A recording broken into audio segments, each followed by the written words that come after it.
McKay, let me ask you: are you a TikTok user?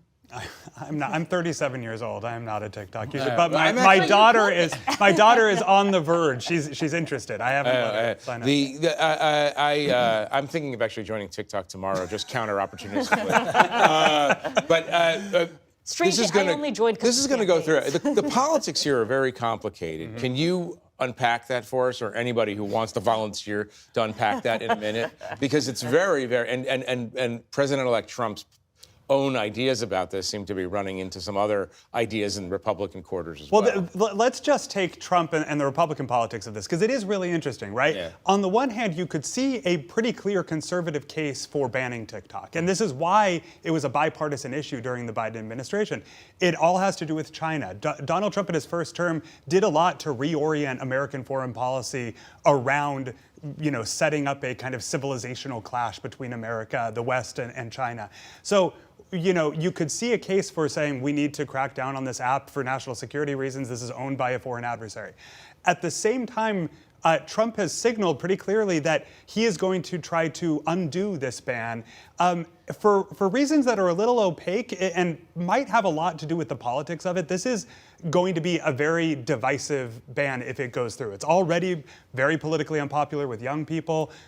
I think it's difficult to overstate how many millions of Americans use TikTok every day, not just for entertainment, for news, for information consumption.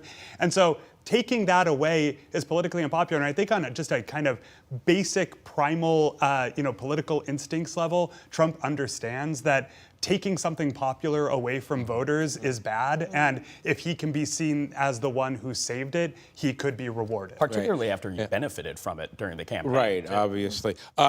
We have so much to talk about. I want to do lightning round here. Hegseth, Pete Hegseth, hearings. Asma, more or less likely that he gets confirmed after those... After the hearings. I think more likely after the hearings that he gets confirmed. He survived? He survived, in my view. It wasn't exactly a sterling example of Democratic transparency in action, was it? No, but also I think you saw some Republicans show that they are willing to support a variety of Trump nominees, including Hegseth. I think the other big question mark for me always was some of the concerns that had been raised about his... let's say, morality. I was wondering to what degree that actually mattered in Washington, because I thought for the last several years, none of that stuff mattered. So it was eye-opening to me that for a minute, people in D.C. thought some of those things did matter. Senator Maybe that's Tim the cynicism in me. But you're saying that they ultimately don't matter. They ultimately don't matter. Per usual, though, right? Right. No, I mean, I think the most interesting thing about this is, apart from the fact that he was asked very little by Democrats or Republicans about China. Yeah. For instance, or Iran, North Korea, American readiness, et cetera. So one of the most interesting things is that there seems to be this tacit kind of feeling on the Hill that if you promise not to drink too much, you can be Secretary of Defense. That's what I mean by it's not sort of necessarily a sterling moment in American governance. But Zolan, is this the new normal?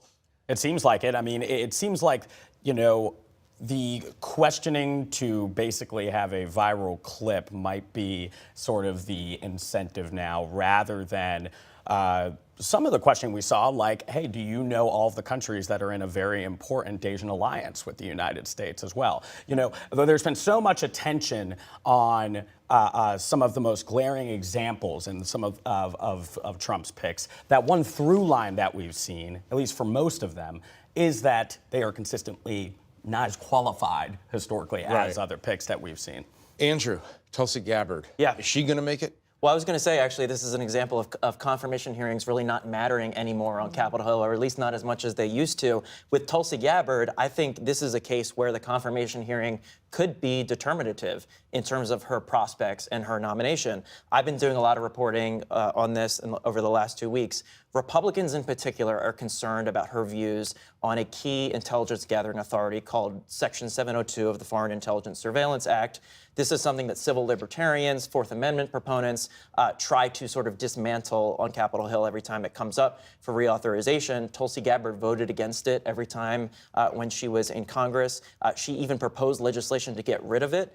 Republican senators who met with her told me they came away from those meetings unclear of what her view was on that critical intelligence intelligence gathering authority. That is a no-go, especially for hawkish Republicans who see value in that, again, that authority, that program. And so Tulsi Gabbard and her team gave me a statement after I brought this to them, saying essentially she supports Section 702 of FISA. As a result, a lot of additional Republicans came out in favor of her nomination.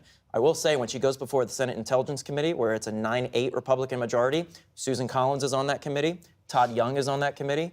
These are two senators who are viewed as swing votes. If just one of them votes against her, it's going to be very hard procedurally to advance her to the floor. Right. Let's talk about Joe Biden and his legacy. He promised at the outset that he was going to be a transitional figure for the Democrats. He didn't mean it in the way that he has become a transitional figure. He's transitioning between one Trump administration and the next Trump administration. And so my question for all of you is he going to be remembered ultimately as the guy who inadvertently enabled the return of Donald Trump? I think President Biden will forever be linked to Trump. You know, for the last 4 years, we have heard his aides say, whenever they were faced with questions about his age or his ability to win re-election, that he was the only person who defeated Trump and that he was the only person who could defeat Trump. And he did not end up doing that. I think that you cannot talk about his legacy without linking him to President Trump. Okay. I think that's true. I also think that he very self-consciously framed his entire presidency around defending and protecting and restoring democratic norms and democracy. And when you end up doing what he did and losing your party, the White House, in pretty dramatic fashion to usher in the return of Donald Trump, who his party believes is, a quasi-authoritarian figure, it's going to be hard to make the case that he did what he set out to do. Now, there are other things that he could claim as key parts of his legacy, the infrastructure bill, bipartisan legislating, but on the thing that he promised, that this was going to be what his presidency was, I think it's hard to make a case that he succeeded. Andrew, I want to ask you about something he said in his farewell address. Let's just actually watch a short clip of it, and then I'll ask you the question. Today, an oligarchy is taking shape in America of extreme wealth, power, and influence that literally threatens our entire democracy, our basic rights and freedoms, and a fair shot for everyone.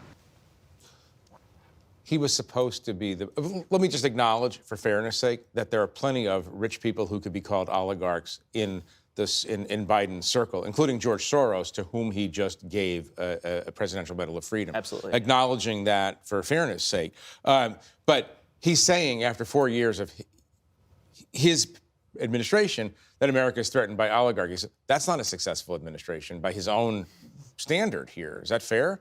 I think that's totally fair. And I also think him using the word oligarchs and oligarchy sounds a lot like Bernie Sanders. Bernie Sanders talked about this in 2016 when he first ran for president.